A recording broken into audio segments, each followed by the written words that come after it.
Well, hello, audience, and welcome back to another episode of Healthcare Boulevard. This is a podcast where we explore all career options under the healthcare umbrella. We do this by interviewing professionals in each healthcare field. Within the last 2 seasons, we have covered social workers, speech therapists, acupuncturists, physical therapists, and the list goes on. My name is Sena Kako Moore. I am a physician associate, the creator and host of Healthcare Boulevard. Please tune in on Apple Podcast, Spotify, or your preferred streaming app. Without further ado, let's get into today's interview. We are here with Jessica today, who is an LVN, and I am excited to talk to her. I'm excited to get to know her and what she does and how she does it. So, Jessica, welcome. How you doing? Hi, I'm doing well. How are you?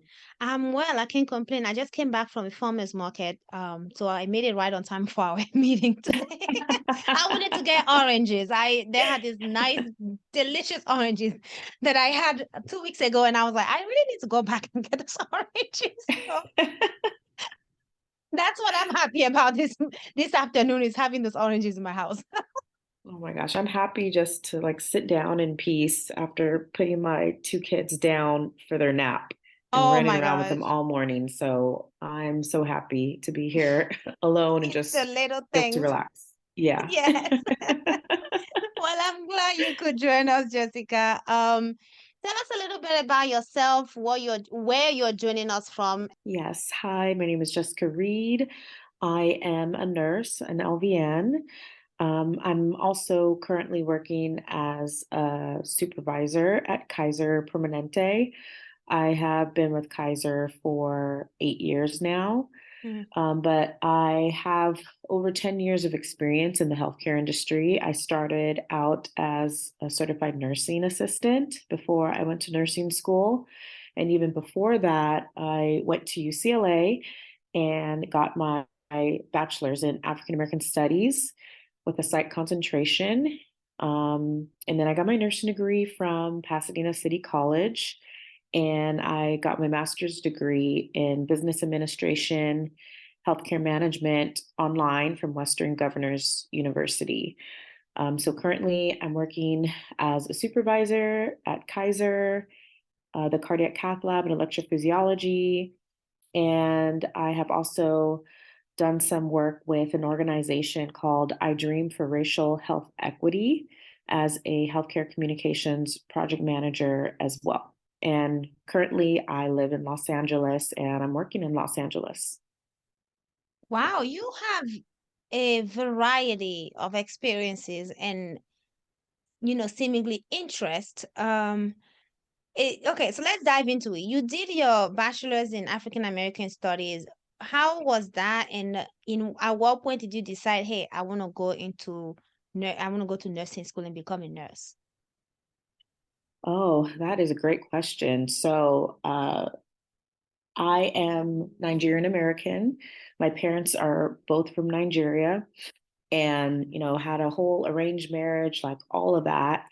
And so I'm the first generation born here. And, it's the tale as old as time with, African parents. And I know Yep. across some Asian and Indian parents, they want their children to be, a doctor, a lawyer, an engineer, or like the top three tier of what they want you to be. Yep. So, in school, I can remember back in elementary school, like, oh, Jessica, what do you want to be when you grow up? And they had ingrained in me, oh, I want to be an OBGYN. Don't ask me why that type of doctor was seared into my mind, but Hmm. that is what I was spitting out to my teachers. Oh, yeah, OBGYN, OBGYN. Until I got older and I realized what an OBGYN was. And I Hmm. was like, oh, wait, hold on. No, no, no. I don't want to do that. I don't want to deliver babies. Absolutely not. Like, no. Why have I been saying that all these years? So again, I was all my life in the GATE program, gifted and talented program at school.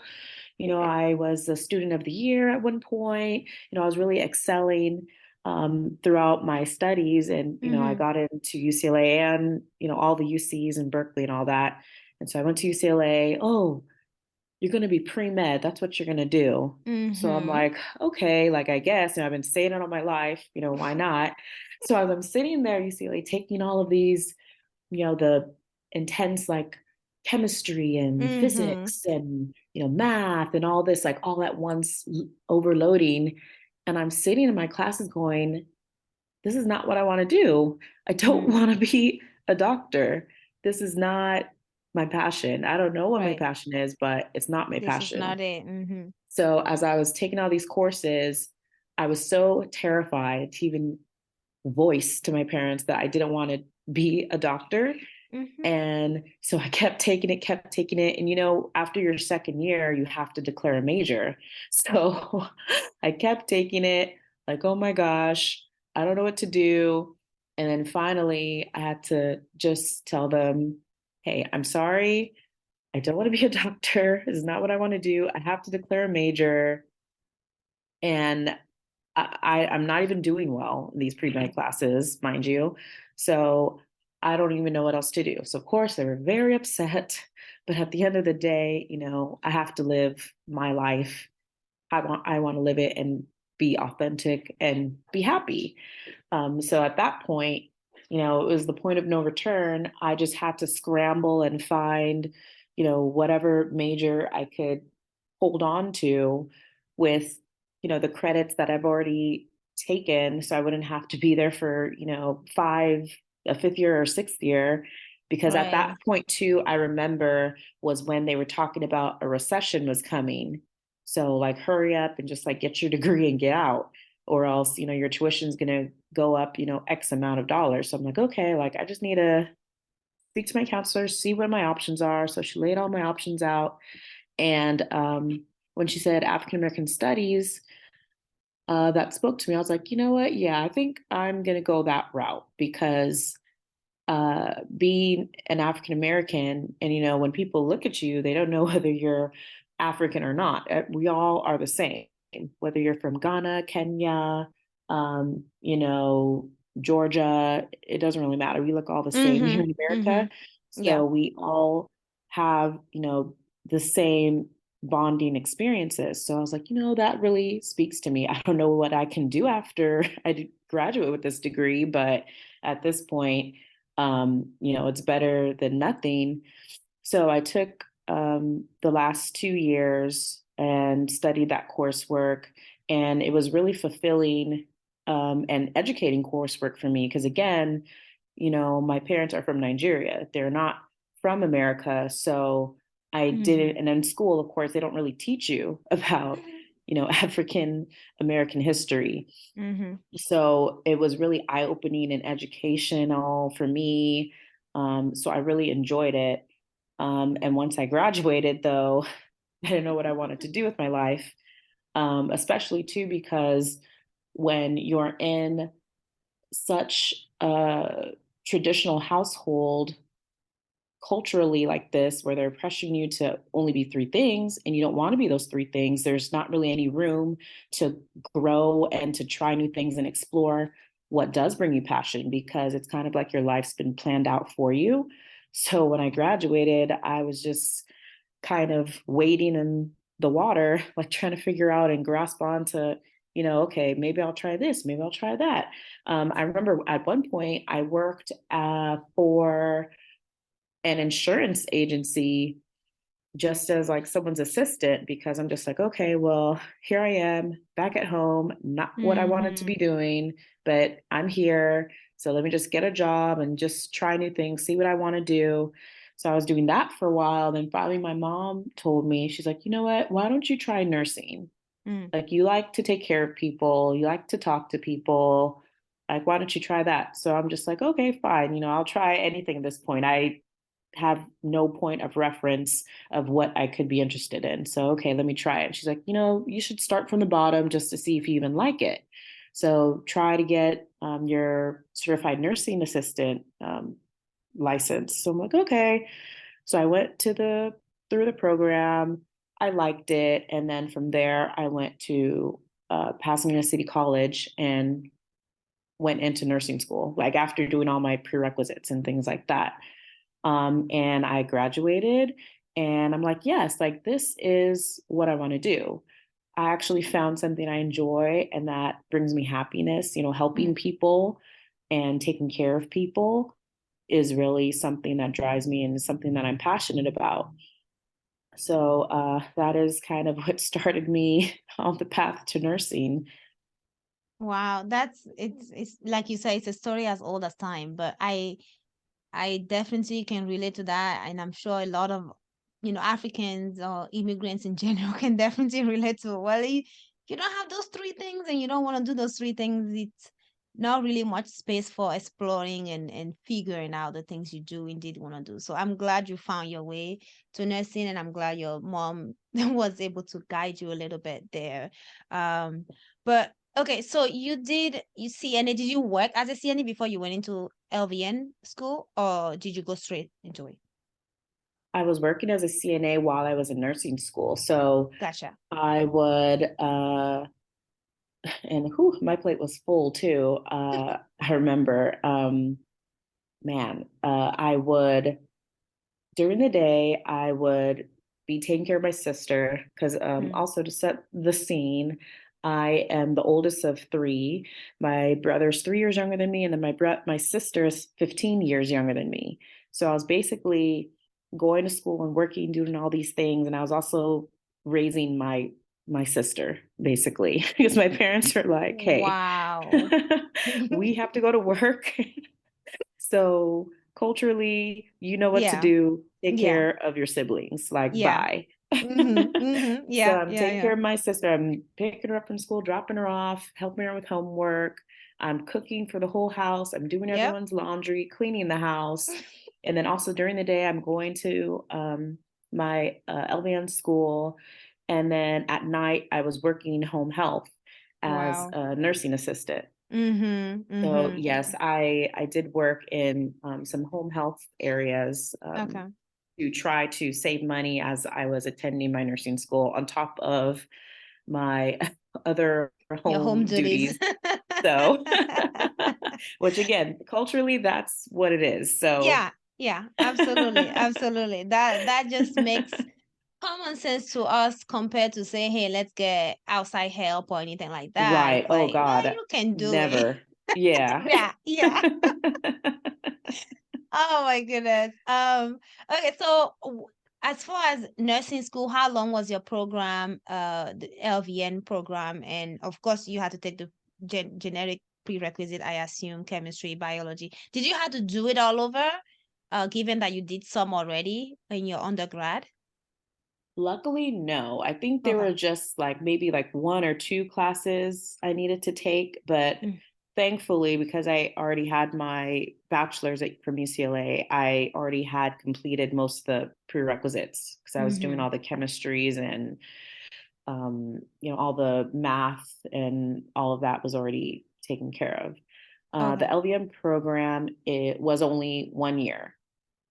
So the track was you could either do your LVN for 1 year and then do an LVN to RN program for another year. So in total, that would be 2 years to get your RN, or you can Mm-hmm. go through the RN program, which was 2 years. So Right. it's either you do like two steps or you do one step. To the And RN. again, Okay. I applied for the LVN program because my mom really made it a point to say, you know what, you should just start from the bottom. And Again, make sure you like it before you just jump into a 2 year thing. Why don't you do the two steps? It's the same amount of time. mm-hmm. So I'm like, oh, okay, like I'll try it. Mm-hmm, mm-hmm. Makes sense. It's interesting. I was going to tell you earlier when you mentioned the recession. I came in this country in 2009, so that's like towards the end of the recession, and I came Mhm. in. I'm originally from Benin, so we got that West African vibe going. Yes, Um, yes. so with us speaking French, due to colonization and all of that, I came in and had to learn English here. So that and Mm, the cultural differences and all of that, I really wasn't paying attention to much of what's going on financially, the economy and all of that, like I am now. So when now I'm very interested in finances, like the economy and all of that. Like I'm almost like, man, if I had known this back then, maybe I would have gone into finances, and my husband always looking at me like, hey, you can still do it. Yeah, yeah. But it was interesting. I always hear people talk about, hey, this is what I was doing during the recession. And I hear it more so in terms of businesses and jobs and, house market and so forth. But I've never really thought about or hear somebody's perspective as far as how your school could have or was affected, your education, by that recession, getting close or being in the middle of it or so forth. So that's very an interesting and a different point of view that you brought up, and I appreciate you bringing. I wouldn't have thought about, recession affecting your education. Yeah, But I mean it just so happened because I started school in '05 when I mm, graduated high school '05. And so '09 was when it was supposed to hit, and that was when I was scheduled to graduate.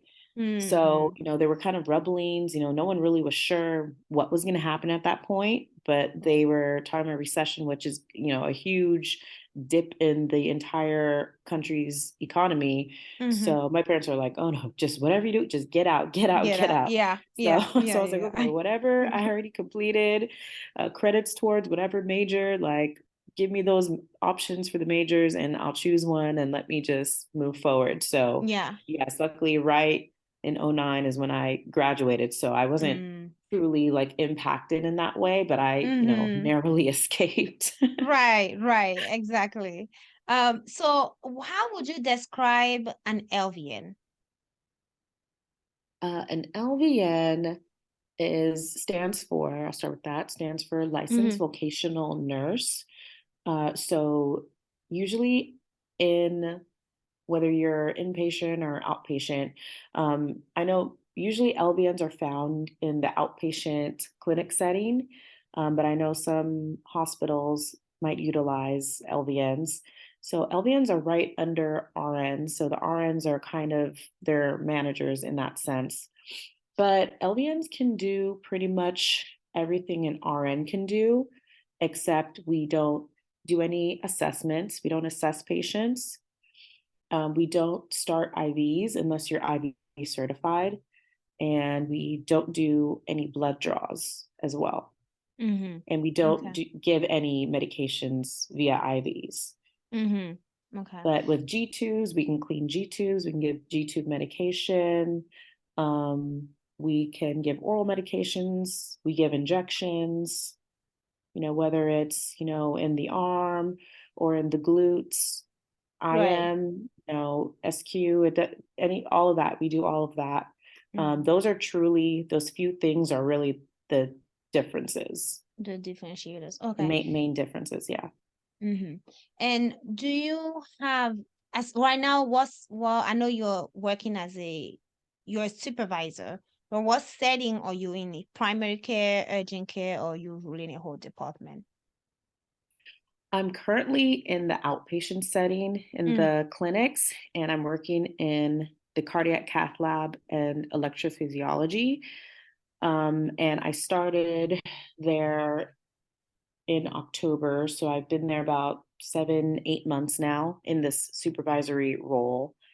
Prior to that, I've been, working as an LVN, for all these 8 years with Kaiser. So when I got this job, I wasn't even really familiar with what the cardiac cath lab or electrophysiology really was.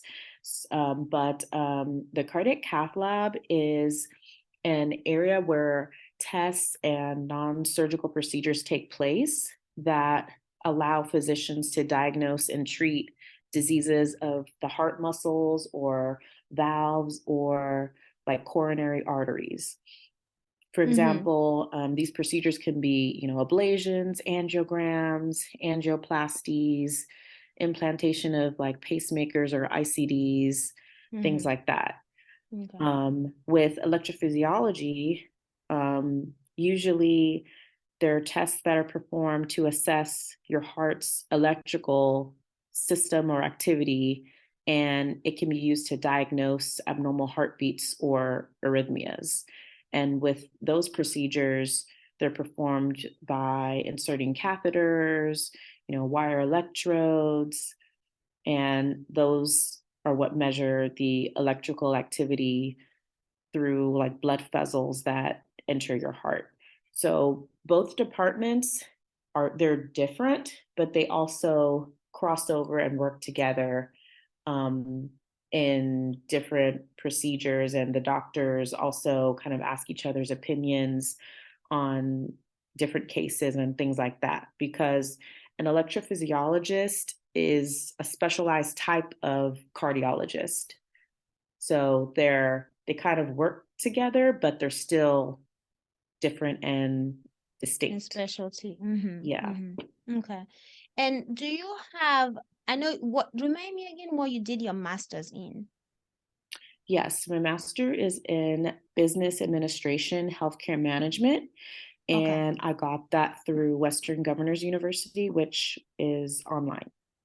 So what was your sort of your drive for getting a master's in that field in business administration rather than, going to RN, going from LVN to RN or, even NP or what have you? What's Mhm. your, what was your goal and for that reason?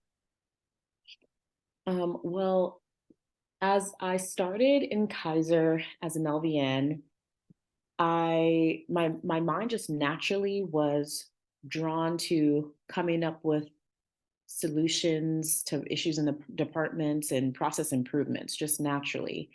And I remember my very first manager, or in Kaiser, they're called DAs, department administrators.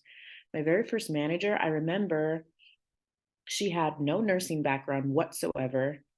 And she was the manager over at least 5 different departments. Mm-hmm. And she was an okay manager. One thing that I definitely will give her is that she actually listened to me and paid attention to me and all of my like process improvement type of ideas. And mind you, at the time, 8 years ago, I didn't realize, what it was I was doing, Mm, that I was actually creating process improvements, and I was trying to affect, quality and, service and, the care experience of our members, things like that, that really dive into the metrics of, what Kaiser is as an organization. I didn't mm-hmm, really realize any of that, mm, but just being there young and naive, I was just thinking, hey, I think we can kind of this workflow, we can kind of streamline it a little bit and make it easier for me to understand, because at the time, I was a new nurse, so I'm learning everything new, so I have fresh pair of eyes, and I'm working with several doctors at a time. So I'm like, hey, I think if we did this, maybe this would be better. And I give her that she actually listened to me and fostered my ideas and actually even implemented some of my ideas into the workflow in the department. And I think that her really listening to me and helping me to realize these ideas instead of just ignoring me and stifling my ideas. And in addition to just knowing that, hey, she can manage 5 departments and not have a nursing degree, like, why can't I just get a master's and do the same thing? So I think both of those things coming together is what really started in my mind. It kind of gave it the jump start to say, the whole path was to do LVN to RN, but mm-hmm. that's not really what I want to do. I don't want to be at the bedside for the rest of my life. My mind is really geared towards making these departmental changes. And the only way I can do that is not by being an RN. I have to be a manager or above the manager, a director or something. I can't do this just by being an RN, because I can see how the information trickles down. The RNs and LVNs are at the bottom. We are the last to know. We're not making those decisions. Right, So right. those two things fused together is what really sparked in my mind my direction and my passion of where I wanted to go in my career. Mm-hmm. It's very, and I'm very glad to see you taking that position and being purposeful about it because you're absolutely right. A lot of times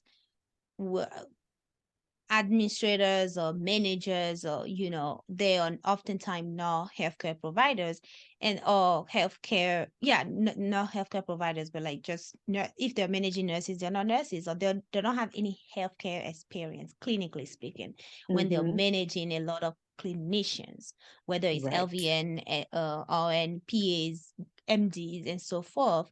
So there is definitely a gap there wherein, no, you don't necessarily have to be an MD to lead a group of MDs or so forth, but it does definitely add a missing piece when you have a clinical experience and a clinical viewpoint, and then you're leading clinicians as well.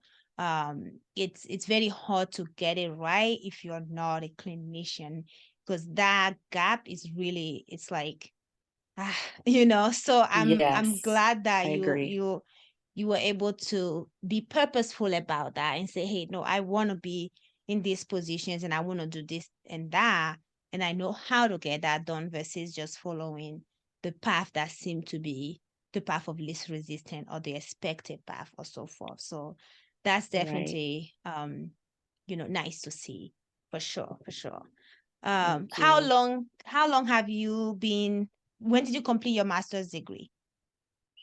Oh, so I completed my master's in 2018, um, right when I had my son, because I was pregnant while I was doing this master's program online.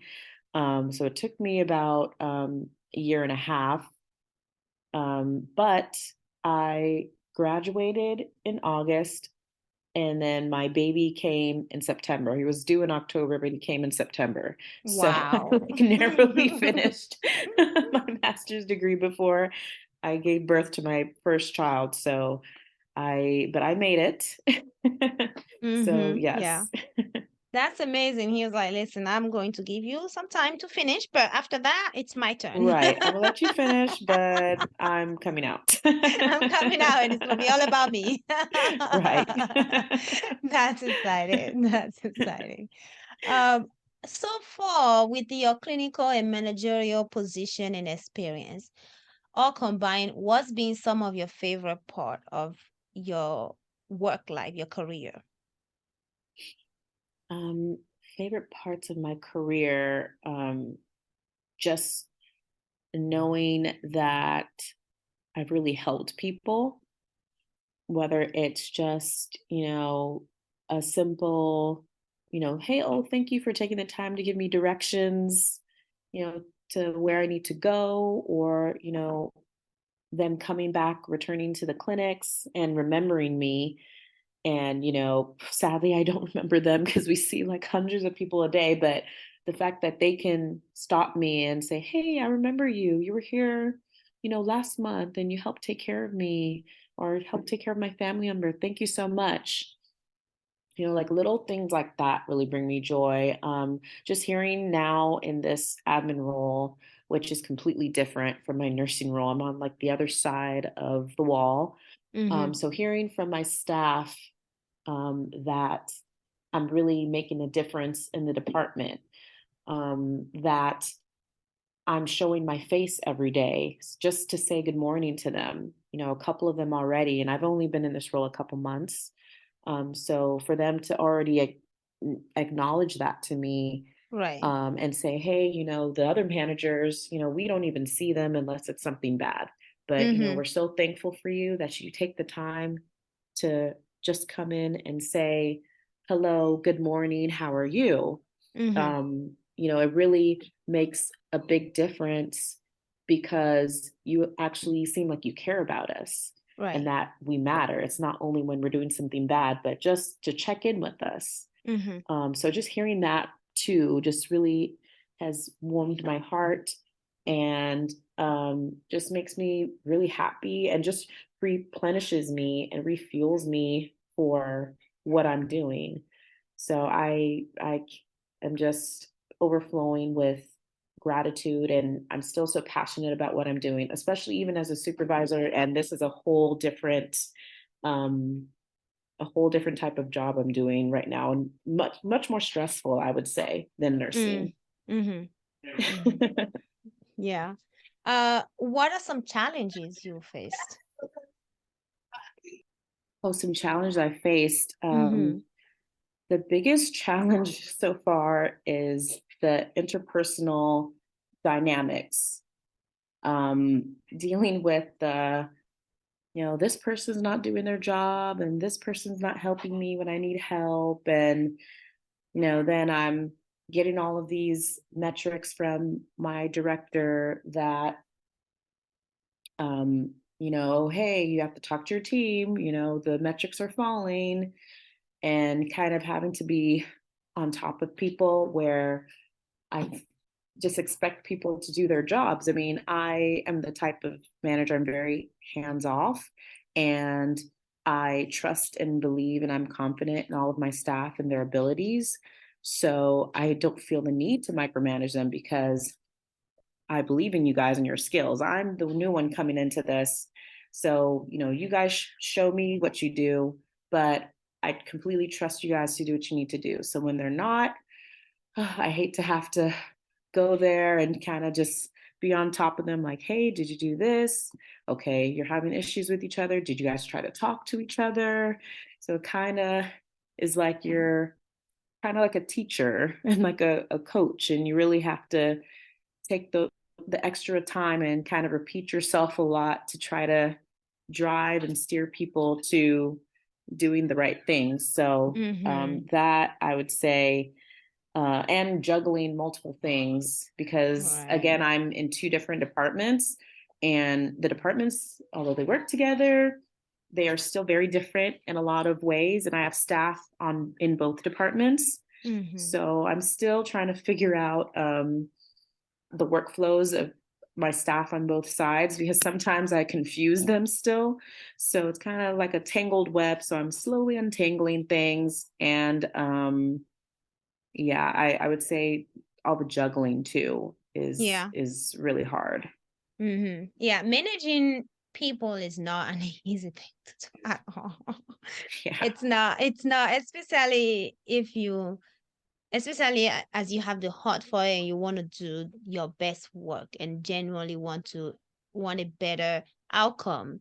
Then it's definitely not an easy thing to do. So I totally understand that. Yes. um, in as far as, and I'm leading to some of our last questions here. How is your work life balance? Oh, well, I'm still trying to find the work-life balance, as I'm sure a lot of us are. Um, with this new role, I am supposed to be at work at 7, which is new for me, and I have a long commute. So I wake up at like 5:30, and I get ready and I head out on the road by, 6:10, 6:15, and I get to work, and just with all of the things I'm juggling, then by the time I get back home, I have to, help pick up my kids from school. And, then it's like my second shift starts. And my kids, I have a 4-year-old and a 19-month-old, and they're both boys, and they are Oh, just like wow. in a bickering stage. So it's like me constantly, my second shift is me constantly Yeah. yelling, stop it, leave your brother alone, separate. Like trying to save them from themselves. Right. So and I maybe have maybe 30 minutes maybe to eat dinner, but even then I'm constantly being bothered by one of them and Mm-hmm. interrupted. And Mm-hmm. yeah, so I have maybe at the end of the night maybe an hour, just Mm-hmm. my husband and myself, and we try to like Netflix and chill, try Mm-hmm. to, and that Yeah, is that's a about key it. word. Maybe an hour, maybe 2 hours the whole day, Mm-hmm. truly to myself. Yeah. So we're still trying. Yeah, the Yeah. kids definitely keep us busy. I Yeah. bet. I bet. I bet.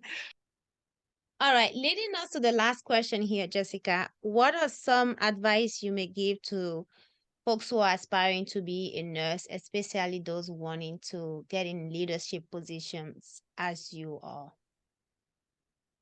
I would definitely say if you're confident about nursing, you know that you're passionate about it, I would say to jump into the RN program because job wise, a lot of places are oversaturated with RN positions. And if it's something you know that you want to do, I would say go for that.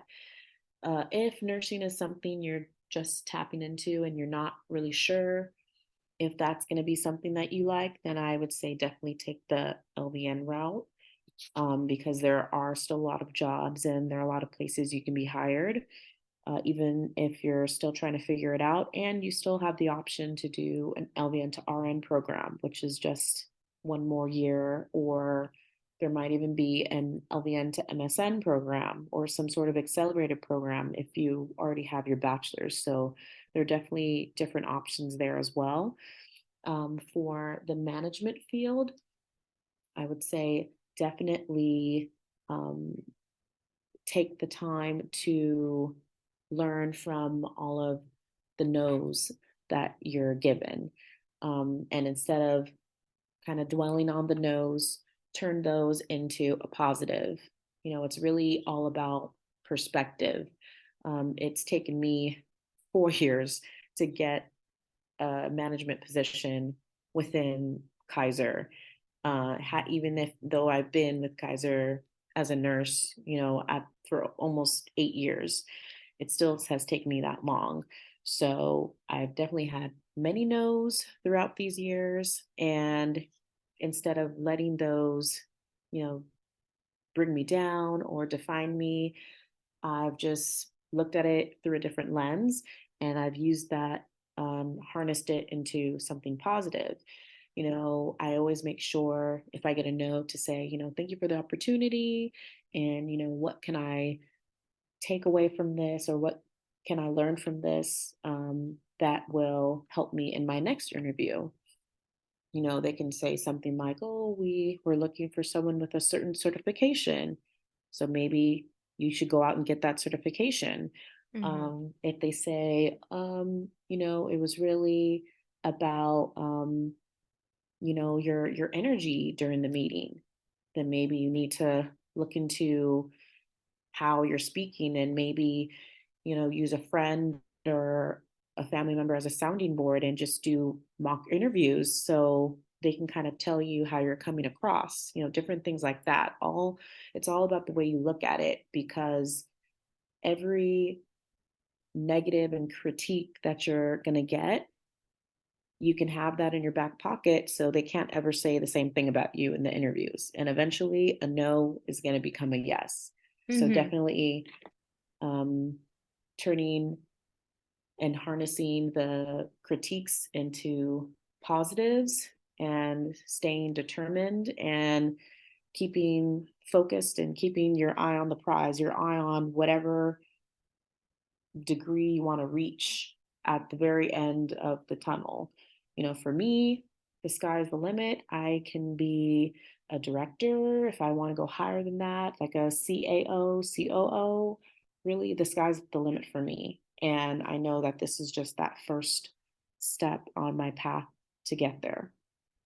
Awesome. Thank you so much for that advice. I know you are very busy, but any any upcoming career aspirations, whether it's, upcoming can be, 10, 20, 30 years down the line, but any career aspirations that you have for yourself in the future?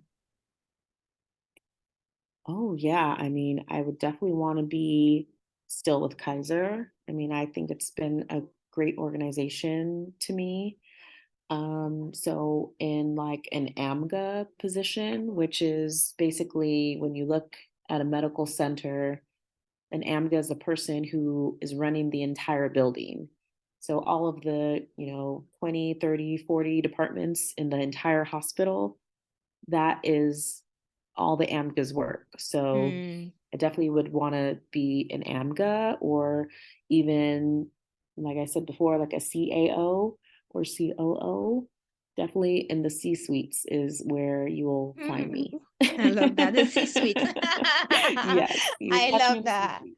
I love that. Well, Jessica, thank you so much for sharing your time with us and your wealth of information. I really appreciate hearing from you and seeing the innovative paths you've taken and drawing the road for yourself. And I know that can be hard, especially in an immigrant household. It's not easy. Yes. You go against a lot of roadblocks. And you're almost like, man, Yes. is it just easier to just do something I don't like just to please them? So I'm glad you didn't. I'm glad you kept your foot on the ground and found something that is very befitting of your passion, your strength, and what things you want to do. Thank you again for joining. Yes, thank you so much for having me, Sanan. I really appreciate you reaching out to me and allowing me to share my experiences with everyone. And hopefully, someone took away something from it. So, thank you so much. Absolutely. Have a beautiful rest of your Sunday. Thank you. You too, as well. Thank you. Bye. Bye. Alright, audience, that is all I have for you today. I hope you all enjoyed this episode. If this is your first time here, a warm welcome. And if you're a returning listener, I appreciate you coming back. Please make sure to like, subscribe, share, comment, and connect on all social media. Till next time, ciao!